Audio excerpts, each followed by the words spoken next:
दर्शकों, आपको हमारा चैनल पसंद आता है तो सब्सक्राइब करें, लाइक करें, शेयर करें, कमेंट जरूर करें। तो सबसे बुरा समय अगर किसी का कहा जाए तो वो जवानों का है, सैनिकों का है। कितने सैनिक मारे जा रहे हैं, बेचारे बॉर्डर पर मारे जा रहे हैं।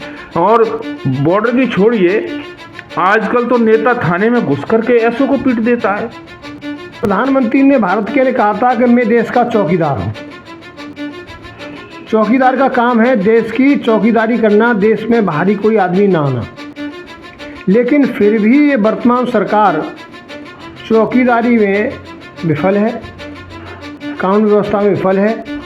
वो चाहे आतंकवादी किसी धर्म मजहब का हो, हमें उससे लेना देना नहीं है। जो अपराध करता है वो अपराधी होता है। जिन अपराधी बाहर से आए, अंदर भारत के नागरिकों के साथ में घटना करके चले गए, तो चौकीदार फेल रहा, आपकी चार दीवारी सुरक्षित नहीं रही। तो जिम्मेदार वर्तमान केंद्र की सरकार है। बॉर्डर की रक्षा का काम केंद्र सरकार का होता है।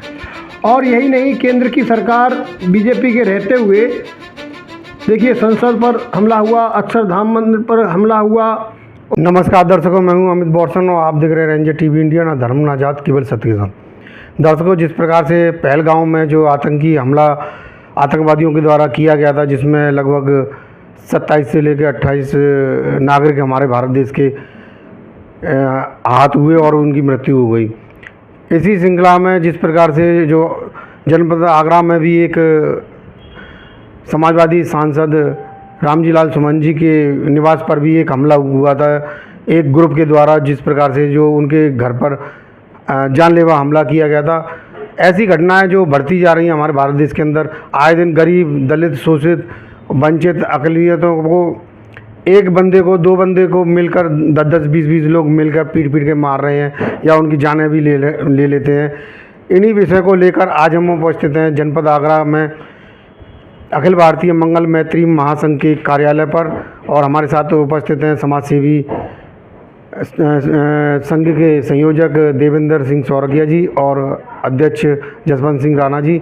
और इनसे जानना चाहेंगे कि जिस प्रकार से जो आतंकी हमला हुआ था पहलगांव में, उसको देखते हुए क्या कहना चाहेंगे। और जो हमारे भारत देश में, उत्तर प्रदेश में जो गरीब, शोषित, वंचितों पर भी ग्रुप के द्वारा जो हम कहना चाहेंगे कि देसी आतंकवादियों के द्वारा हमले किए जा रहे हैं, गरीबों को लूटा जा रहा है और उनको किसी न किसी बहाने से उनको पीट के मार दिया जाता है। इन दोनों विषय को लेकर क्या कहना चाहेंगे, कैसी कानून व्यवस्था है और जो पहलगांव है उस पर भी आप प्रकाश डालें।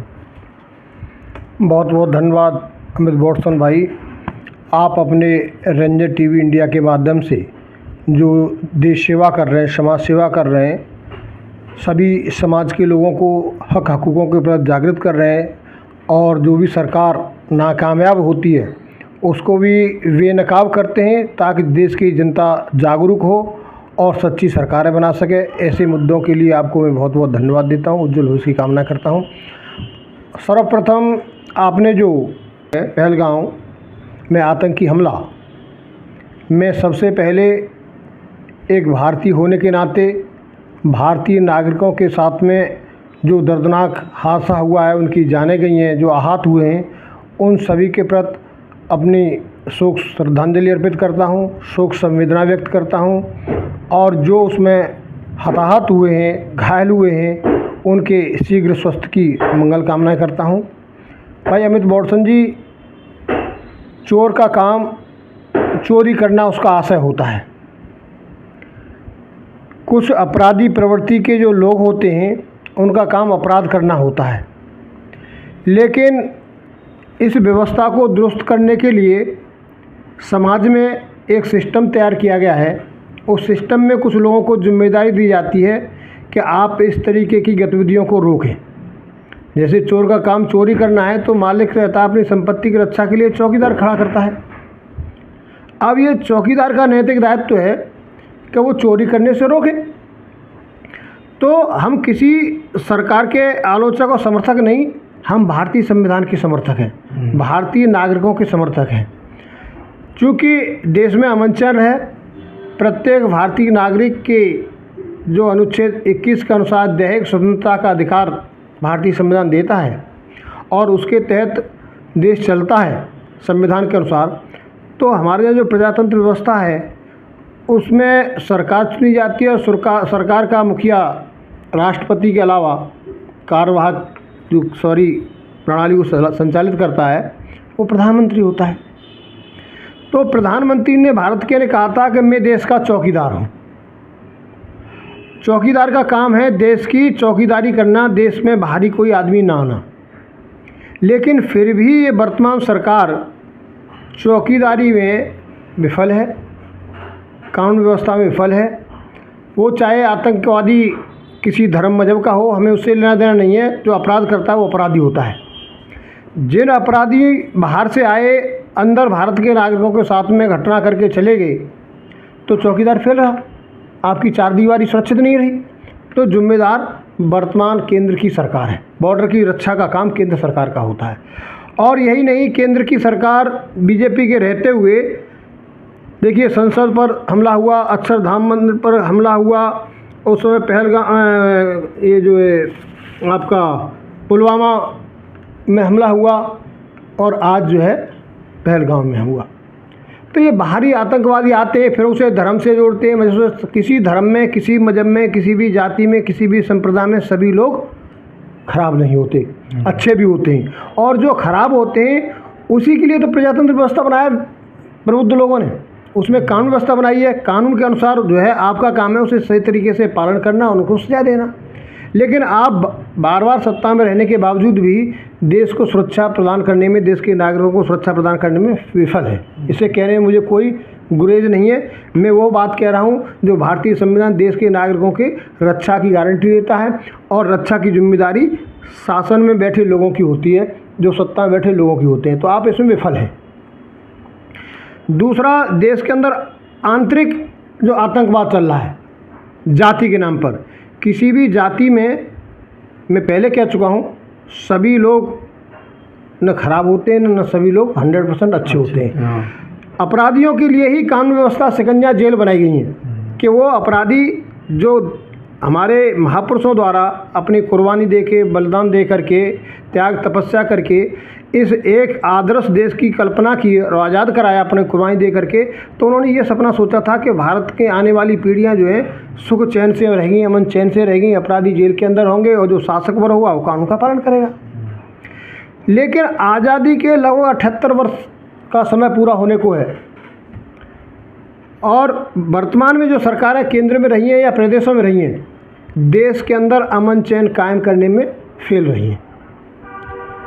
जिन्होंने महापुरुषों ने सपना देखा था कि देश के अंदर जाति व्यवस्था खत्म हो जाएगी, लेकिन आज देश के अंदर जातीय आतंकवाद और खुल के आया है। जातियों के नाम पर जो है अपमानित किया जाता है, और ख़ास तौर से पता नहीं दलित होना कितना अभिशाप और कब तक रहेगा। किसी देश में जो अपने आप को हिंदू कहते हैं और दलितों को हिंदुओं का अभिन्न अंग मानते हैं, वो सबसे ज़्यादा अपमानित दलित समाज को करते हैं।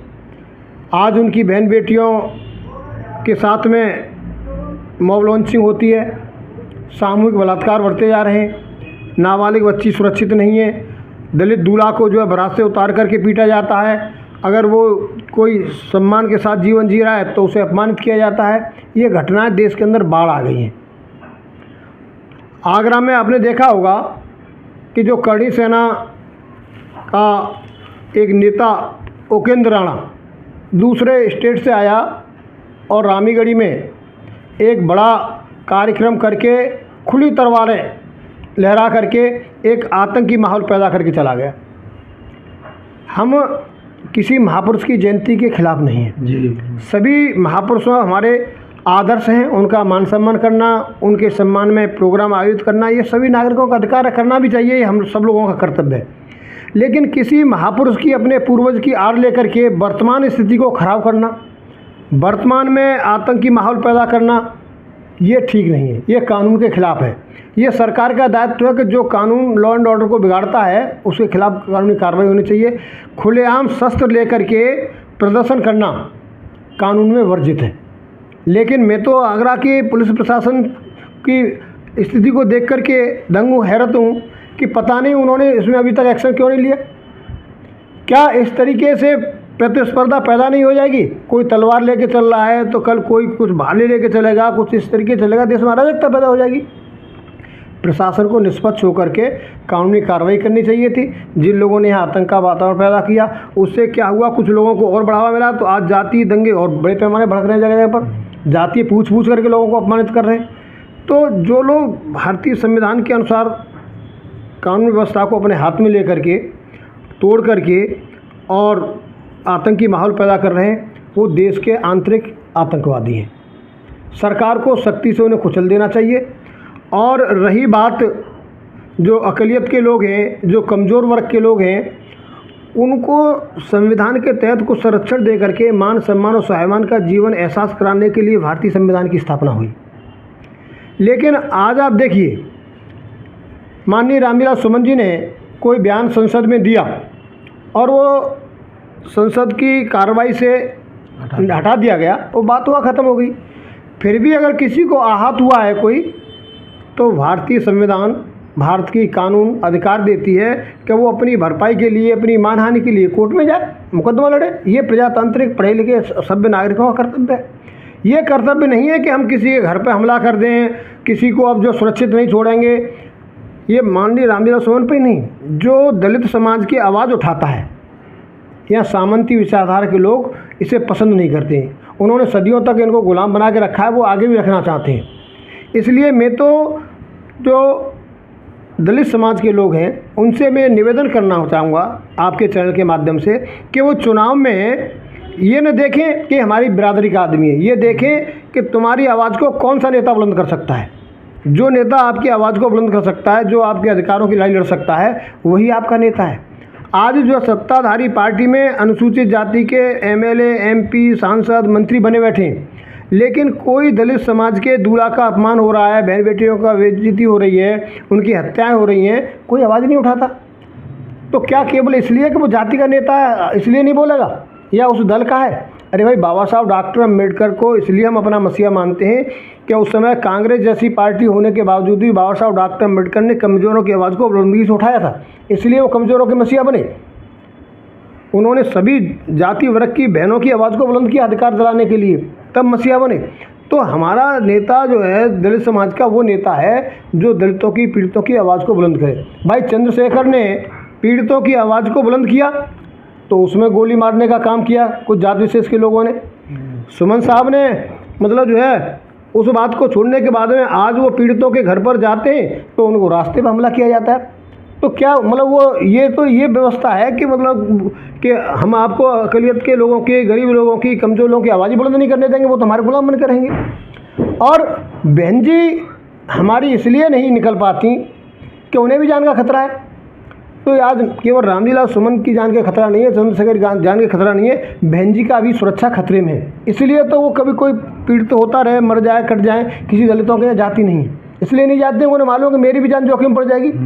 तो आज दलित नेता कोई भी हो, चाहे वो बीएसपी का हो, चाहे आज़ाद समाज पार्टी का हो, चाहे समाजवादी पार्टी में हो, और बीजेपी के तो इसलिए सुरक्षित हैं कि उन्होंने जो है वो गांधी जी के 3 बंदर बने हुए हैं।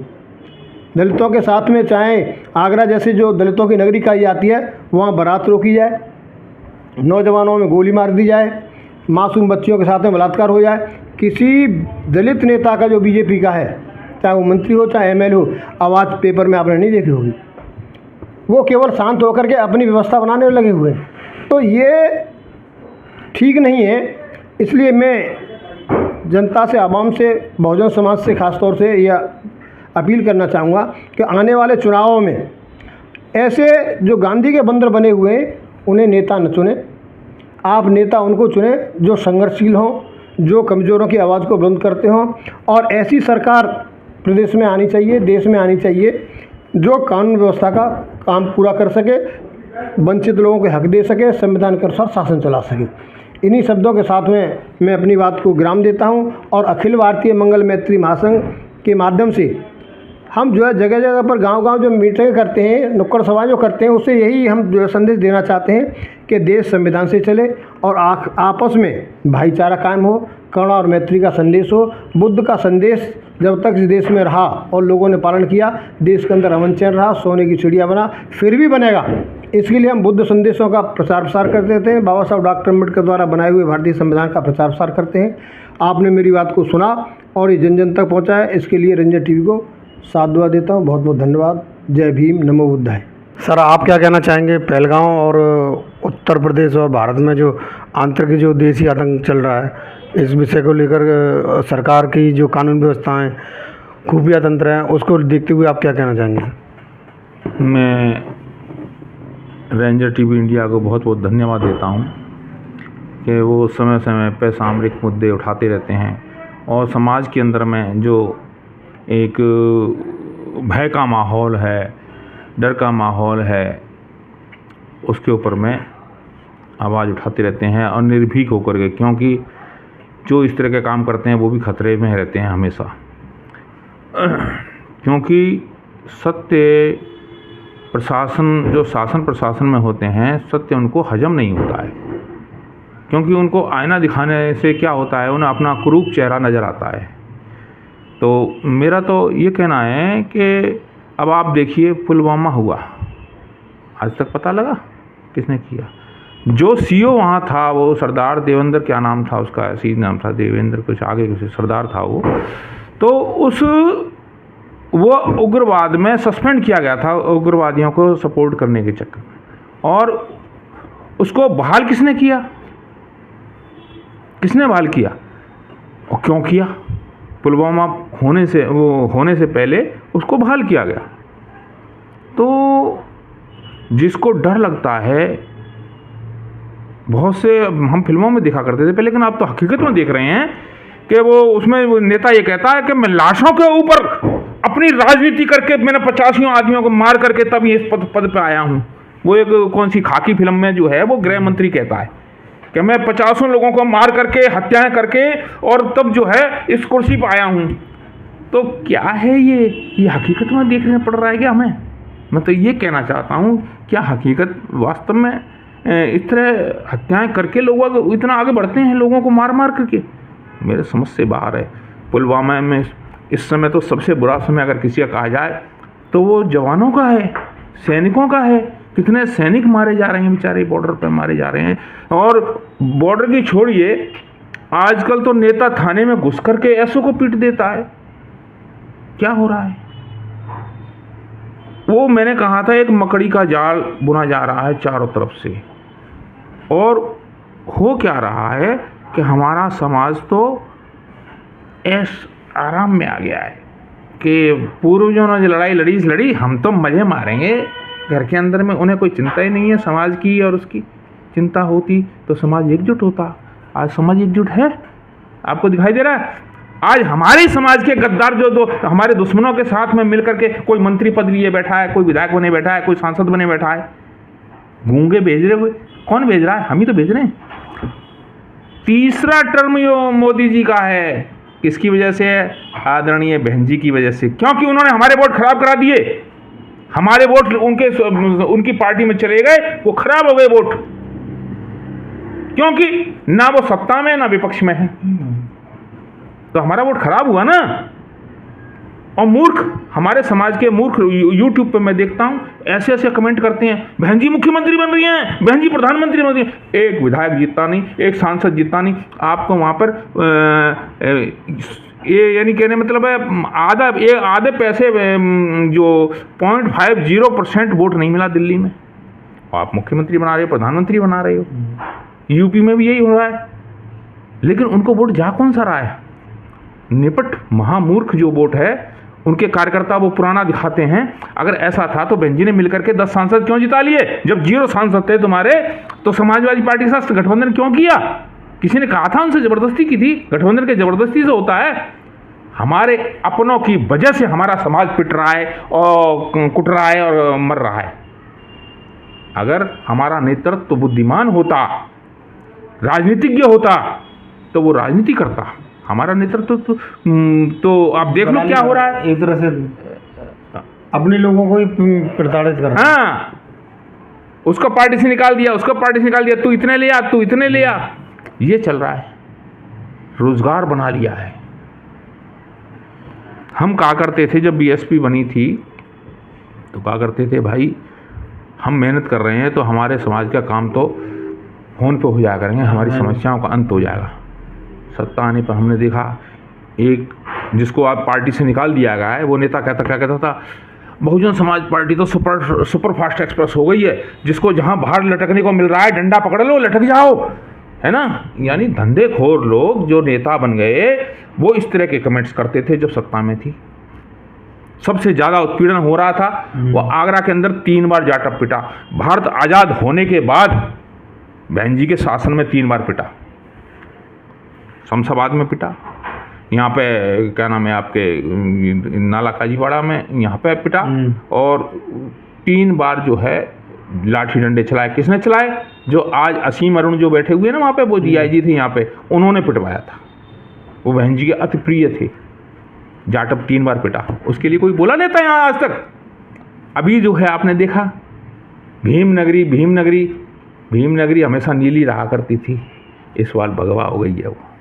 और पिटो और भगवा होगी, आपके खून से ही लाल होनी है वो भगवा, वो होनी है आप समाज के, हमारे समाज के खून से होनी है। बाहर से आदमियों को हायर करके लाया जाता है यहाँ पर जो है दंगे कराने के लिए, और यहाँ पर जो है जाटवों के ऊपर में हमले हो रहे हैं। कौन जिम्मेदार है? मैं तो ये मानता हूँ, क्या पहले हम कहा करते थे, हमारे वो एक साहब थे, विचार साहब, वो कविता कहा करते थे। वो कहते थे कि अगर लकड़ी को बेंट ना हो तो लोहे की ताकत नहीं, कुल्हाड़ी की ताकत नहीं कि वो लकड़ियाँ काट देती। जब तक हमारे समाज का उनका सहयोग नहीं है तब तक हमारे समाज की पिटाई हो रही है। वो इसका कारण यही है कि हमारे समाज का उनको पूर्ण सहयोग है। मंच पे कौन बैठे थे? हमारे जो उसके कर्ता धर्ता कौन है? केंद्रीय समिति के हमारे केंद्रीय समिति जो है, जो भीमनगरी का आयोजन करती है, अंबेडकर जयंती का आयोजन करती है आगरा के अंदर में, उन्होंने सबने भगवा उड़ लिया। वो पार्टी में किसी में कोई प्रदेश अध्यक्ष है, कोई किसी वो, और वो जाटवों के रहनुमा हैं। तो ऐसे रहनुमा होंगे तो हमारे समाज में अभी कल जो अलीगढ़ में हुआ है उसको नंगा करके पीटा गया है लड़के को। 8-10 गुंडे इकट्ठे हो गए, उन्होंने जो है, अब मैं क्या कहूँ, क्या हो रहा है इस प्रदेश के अंदर में। उस जाटव लड़के को नंगा करके और बहुत बुरी तरह डंडों से, लाठियों से मारा गया। ये कल की परसों की घटना है, 2-3 दिन पहले की घटना है अलीगढ़ की। ये तो YouTube पर खूब चल रहा था। हम तो दर्शक मात्र हैं भाई, हम कुछ कर ही नहीं सकते हैं। और हमारे प्रदेश का मुखिया तो ये कहता है, ऐसा क्या बोलते हैं यहाँ पर, हमारा प्रशासन जो है इतना सख्त है कि कानून जो है, कानून का राज स्थापित है यहाँ पे, संविधान को तोड़ने वाले। जैसे कि शोले फिल्म का जो जेलर था वो कहता था हमारी जेल में कोई परिंदा पर भी नहीं मार सकता। और जो उपेंद्र राणा जो दूसरे प्रदेश से आकर यहाँ पर हमला करके और वापस चला गया। वो अभी बताते हैं कि अभी दोबारा जो यहाँ पे जो महापुरुषों के वो किया था 12 अप्रैल को, जो यहाँ गढ़ी रामी में वो किया था कार्यक्रम था, वो कार्यक्रम तो ऐसा लग रहा था जैसे हम सीरिया का वो देख रहे हैं, जहाँ पे वो खुलेआम बंदूक लेकर चलाते हैं। आपने देखा होगा YouTube पे देखते हैं हम तो वैसा ही सीन यहाँ था। तो सीरिया में और भारत में अंतर क्या रह गया? ये संविधान का वो है क्या? संविधान का राज है यहाँ पे। ये इस देश को पुरानी व्यवस्था में ले जाना चाहते हैं। आपने पुराने, अभी मैं कल देख रहा था पुराने समय की जो फोटो है और वीडियो देख रहा था, तो उसके अंदर में जो है उनकी ये पसलियाँ वो निकली हुई हैं, और जाति तो कोई थी नहीं उस समय। इनकी जाति तो रोटी थी, रोटी नहीं थी उनके पास, बेचारों के पास तो उनकी सबरी पसलियाँ दिखती थी, और वो कच्छे में घूमते रहते थे। ऊपर पहनने के लिए तो शर्ट भी और बनियान भी नहीं होती थी। तो ये देश को उस स्तर पर ले जाना चाह रहे हैं ये लोग। आप ये देखिए, कुछ लोग जब सत्ता में नहीं आए थे तो उनके भाषण तो उठा के देखो 2013 में क्या कहते थे, 1 सिर हमारा कटेगा तो मैं 10 सिर लाऊंगा। आज कहाँ है वो 10 सिर लाने वाले? जवान मारे जा रहे हैं दुनिया भर के बॉर्डर पे, और बॉर्डर की छोड़िए, अब तो अंदर में भी मारे जा रहे हैं, पिट रहे हैं थानों के अंदर में एसओ और इंचार्ज और चौक दरोगा। कौन कहने सुनने वाला है? कोई है? आप जाइए, कितना बड़ा अपराधी हो वो वहाँ जाके सम्मानित किया जा रहा है, क्योंकि वो उनका अपना आदमी है, उनकी अपनी बिरादरी का है, उनके रिश्तेदार का है। तो वहाँ भाई भतीजावार और बिरादरीवार चरम पर है इस समय। और पुलवामा और कंधार हाईजैक आपने देखा होगा, ये सब बीजेपी के शासन में ही तो हुए हैं। जितने उस पर संसद पर हमला हो, कंधार हाईजैक हो, वो प्लेन हाईजैक हुआ था, वो हुआ कब, किसके शासन में हुए हैं? सब भारतीय जनता पार्टी के शासन में ही सब हुए हैं, जितने भी हुए हैं पुराने।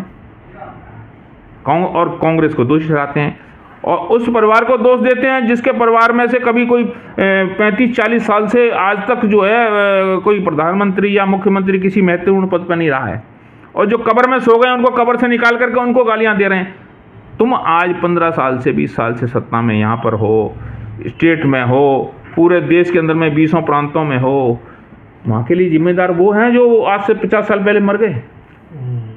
औरंगजेब जिम्मेदार है, जो औरंगजेब कितने साल पहले वो जो है मर गया, सैकड़ों साल पहले, वो जिम्मेदार है आज। कौन जिम्मेदार है? लेकिन सबसे बड़ी चीज़ ये है, देखिए मेजर साहब, कि ये जो है ये देश के अंदर में अफरा तफरी है और हमारा समाज गुमराह हो गया है, वो भटका हुआ है ना। और भटकने की उनके समाज की एकजुटता खत्म हो चुकी है, उसका शौर्यपन खत्म हो गया है, उसमें शौर्य तो रहा ही नहीं है। शौर्य, हमारे पूर्वज तो मिलिट्री में ही जिंदगी रहती थी उनकी, तो मिलिट्री के सैनिक हुआ करते थे, जो देश को बचाता था, सैनिक हुआ करते थे। आज वो उनके औलादे वंशज जो है आज उनको गुलाम बनाने का षड्यंत्र रचा जा रहा है। और कौन रच रहे हैं? हिजड़े रच रहे हैं, जो कमज़ोर को मार करके और अपनी सत्ता लाना चाहते हैं। तो वो हिजड़े ही तो कहूँगा मैं उनको, क्या कहूँगा? ऐसे हिजड़ों से देश को बचाना है तो सही लोगों के हाथ में हमें नेतृत्व देना चाहिए। मेरा तो सही आप सबसे यही अपील है, जो सुनने वाले हमारे साथी हैं सभी से यही है कि इस देश को बचाइए भाई, आपके हाथ में ही ये सब चीज़ है। एकजुटता लाइए, हमारे बच्चों के अंदर शूरवीरता लाइए, उनमें शिक्षा लाइए, उनके संविधान की जानकारी दीजिए, और संविधान जो पालन नहीं करता है, शासन हो या प्रशासन हो, उसको सरेआम संविधान की किताब दिखा करके उसको जलील कीजिए, उसको बताइए कि तू संविधान के हिसाब से नहीं चलेगा तो ये सब नहीं चलेगा इस देश के अंदर में, तो उसको संविधान पे लाइए। क्योंकि शासन प्रशासन सत्ता का जो है सत्ता जो कहती है उसको फॉलो करता है। तो आपको देखना है कि सत्ता ऐसे लोगों के हाथ में दोबारा आनी चाहिए, नहीं आनी चाहिए मेरे ख्याल से। तो मैं इन्हीं शब्दों के साथ में अपनी वाणी को विराम दूंगा और आपका बहुत बहुत धन्यवाद करूंगा, और सभी से कहूँगा जागो, तभी जा कर के इस देश का बचाव हो सकेगा, संविधान का बचाव हो सकेगा। बाबा साहब ने जो 5000 साल के बाद में इस देश के अंदर में एक्चुअल आज़ादी लेके आए थे, आम नागरिक के लिए, महिलाओं के लिए, खास करके महिलाओं को, तो सभी वो चाहे किसी जाति की हो, किसी बिरादरी की हो, उनके भाई बहन ही जला दिया करते थे उस समय सती प्रथा के अंदर में। उनके भाई बहन परिवार के लोग ही जो होते थे वही उनको जो उनका जो है पुरोहित होता था, पुरोहित के कहने से जला देते थे। मैं तो अभी कल भी देख रहा था महात्मा ज्योतिबा फुले की, आजकल फुले फिल्म का बहुत ज़्यादा वो हो रहा है, लेकिन वो एक भारतीय खोज में उन्होंने पहले भी दिखाया है, उसके अंदर में बहुत सच्चाई दिखाई है। आप देखिए फुले की फिल्म जो है आगरा में तो रिलीज ही नहीं होने दी। क्यों नहीं होने दी? क्योंकि उनके दिमाग में जातीयता घुसी हुई है। यहाँ के जितने भी वो फिल्म वाले हैं, वो सिनेमा हॉल वाले, वो कौन है? उनके दिमाग में ही वही चीज़ घुसी हुई है। वो आप लोगों के, आपके समाज के लोगों का मनोबल डाउन करना चाहते हैं। क्यों? इसलिए वो नहीं दिखाना चाहते हैं जो उन्होंने गलत काम किए हैं। आगे चल के जब इनके आज के शासन के ऊपर फिल्में बनेंगी तो अगर दोबारा ये सत्ता में आए तो वो भी नहीं दिखाने देंगे ये। क्यों? क्योंकि वो आईना देखने पर अपना चेहरा विभत्स जब नज़र आता है, विभत्स नज़र आता है, तो इंसान चेहरे इस आईने को हटा देता है, वो कहता नहीं आईने की जरूरत ही नहीं है। तो आपका बहुत बहुत धन्यवाद। जय भीम, नमो बुद्धाय। तो दर्शकों, आज की जो हमारे देश के वरिष्ठ समाज सेवियों के द्वारा जो पहलगाम और देश में, प्रदेश में जो कानून व्यवस्था है उसको देखते हुए उन्होंने अपनी राय रखी। और आप लोगों को आज का जो वीडियो आपको पसंद आए तो लाइक करें, शेयर करें, कमेंट करें, सब्सक्राइब जरूर करें, जिससे कि हमारा चैनल आगे बढ़ सके और हम भारत देश में भारत देश का संविधान लागू करवाकर अपने भारत देश को खुशहाल और विकसित और दुश्मनों से सुरक्षित रख सकें। इसी के साथ विदा लेते हैं। नमस्कार।